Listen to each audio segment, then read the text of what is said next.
Me of a testimony that happened about 6 years prior, where I was in a coffee store again, drinking liquid heaven in a cup. I stepped out with my friend and I seen a couple screaming and yelling at each other. Spit was flying, neck vein was bulging. I tell guys, hey, if you see her neck vein bulge, just shut up and be quiet. You know, like she ain't listening to you anyway. You know, and it's just, and it's a conversation that basic emotional intelligence tells you, leave them alone. Like they need some privacy. But God, I have a belief that there's not a problem in the world that doesn't have a solution.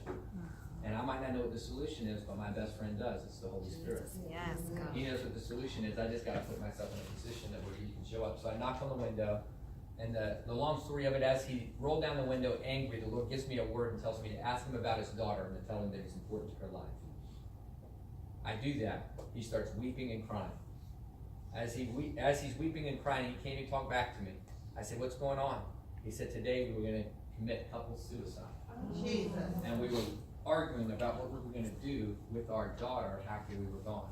I was able to share my testimony in the gospel, and instead of committing suicide, they both gave their life to Jesus Christ that day. Yes, Jesus. I tell people courage inspires courage. So when somebody takes a step of faith and steps out, you see biblically, it will inspire a whole lot of other people to step out and to be courageous.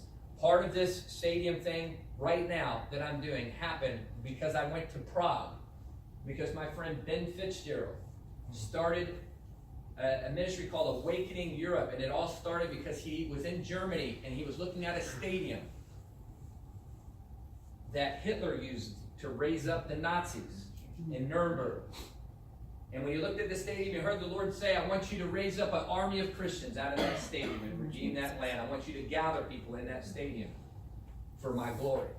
So here's a man from Australia who no one knows. He's not Benny Hinn. He's not a TBN preacher. No one knows who he is. He's a faceless generation. You know, like no one knows who he is, but he struck the ground in Germany. Everyone was naysaying. You had a lot of pastors who were like, who do you think you are coming into Europe, coming into our city, doing this? And he just had a word from the Lord to do it. And the long story short, they gathered over 10,000 Christians in that stadium every day for 3 days and sent over 10,000 people a day to the streets to preach the gospel. It was a training and equipping power evangelism school, and they had other people coming in the evenings and they shared the gospel. They saw thousands of people saved, thousands of church unified, thousands of church revived. Churches all across Germany whose evangelism programs were non-existent. Now you can't go to churches in those areas that don't have power evangelism thing, all because he decided to strike the ground and do something. That got somebody who had financial backing that says, I want you to do these all over Europe, and it started the ministry Awakening Europe. So then he went to Stockholm, Sweden, which he went there because the highest per capita suicide rate in all of Europe was in Stockholm, Sweden at the time. And so he went there and did a stadium event in Stockholm. My friend Chris Overstreet went to that event, got a vision from the Lord to do a stadium event in Portland, Oregon. And so last year he did Portland 2018 in this Portland Convention Center. I spoke at that. He rented the convention center. After that, they went to Prague. And my friend Ben Fincher went to Prague, did an event in Prague. That's where I went 2 years ago. And while I was in Prague, I had a vision during the worship, and it was FedEx Field. And it doesn't necessarily mean that's the stadium, although it could be the stadium. But for me, I'm a Redskin fan.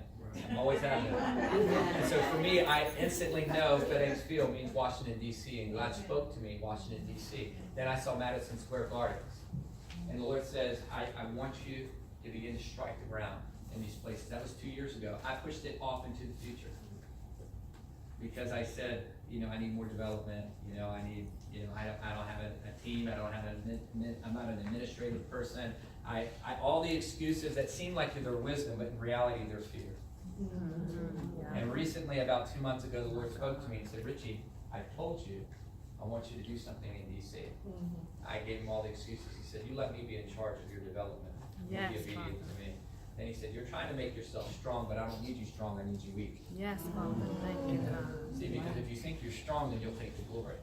Yes, God. See, the reality of the fact is I can't do this. Yes, Jesus.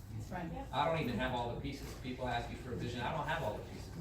And I think the Lord leaves holes on purpose because we see in part and we know in part. And I believe the Lord is speaking to a lot of you.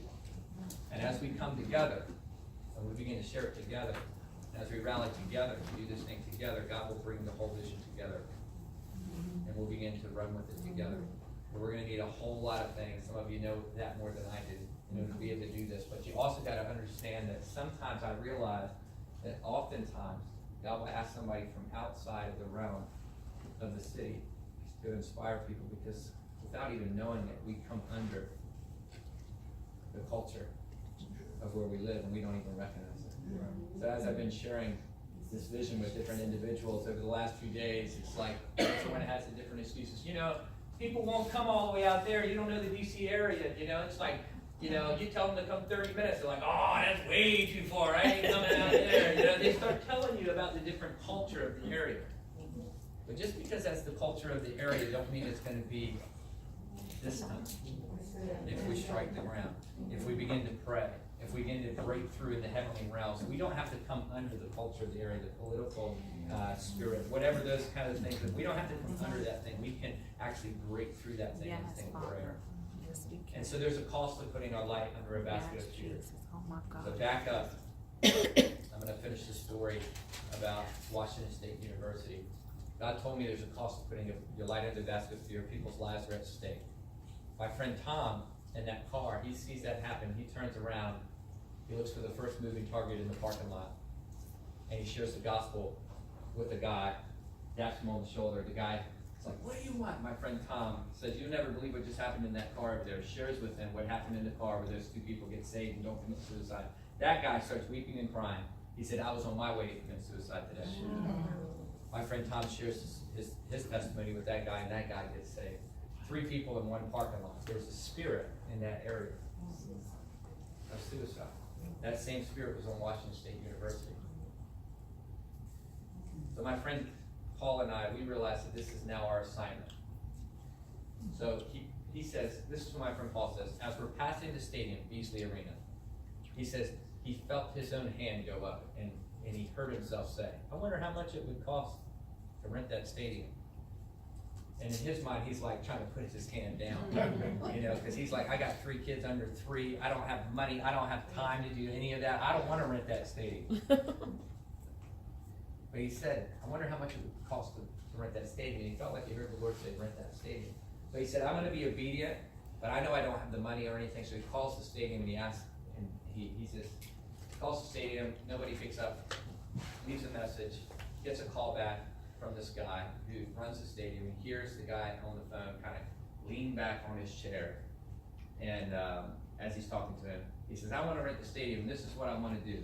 I want to partner with professional athletes and entertainers to draw the lost into the building, to draw the students into the building. Now, I want to give a message of hope. And he begins to talk about the suicide thing.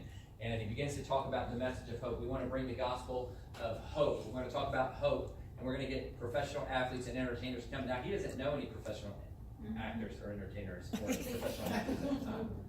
This is just the vision, but he doesn't know any of that. He's just believing that if he strikes the ground, God will do it.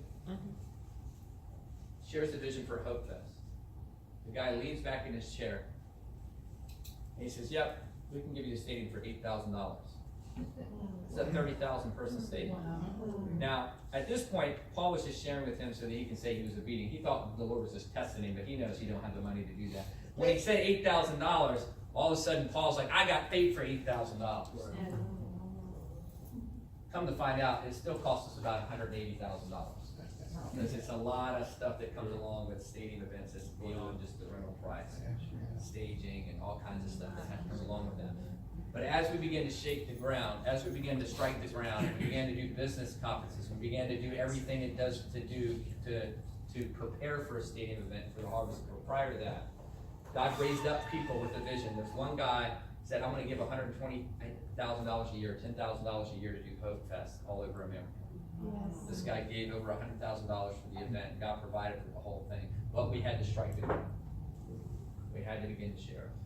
So we ended up, long story short, doing this event. We did a 4-day Rise event with Sean Smith, myself, Angelo, and Paul, training and equipping on lifestyle evangelism, because we don't want just to be an event. We want it to be a lifestyle. and we hit the campus every day. We had drones that were videoing it. We had all kinds of stuff. We had professional athletes. We partnered with Sean Alexander, who was the MVP of the Seattle Seahawks and of the NFL. And because it was in Washington State, he was on the Madden cover. All the people at that university at that time would know who he was. Randall L. was with us. We had Bizzle, who's a professional actor. He played Hector in like Bruce Almighty and he's the gangster in like Fast and Furious and all these guys. Anybody ever see Bruce Almighty and the monkey comes out the guy's butt? Oh. You guys ever see that? Like, it's kind of a weird thing. I always tell people because they're like, oh yeah, I know that guy. Yeah. So that guy, he's a comedian as well. He's a famous actor, but he's a comedian, and he has a radical testimony. He came out and he did a comedic act, and we had a bunch of rappers that came out that used to not be born again, but got born again, but they know that life and they know the lifestyle. We got all kinds of people because these university students are attaining the top of the mountains. These are people who've gotten to the top of the mountains and realized it was empty and it was hopeless. And so because of their influence, because of who they are, they can go into like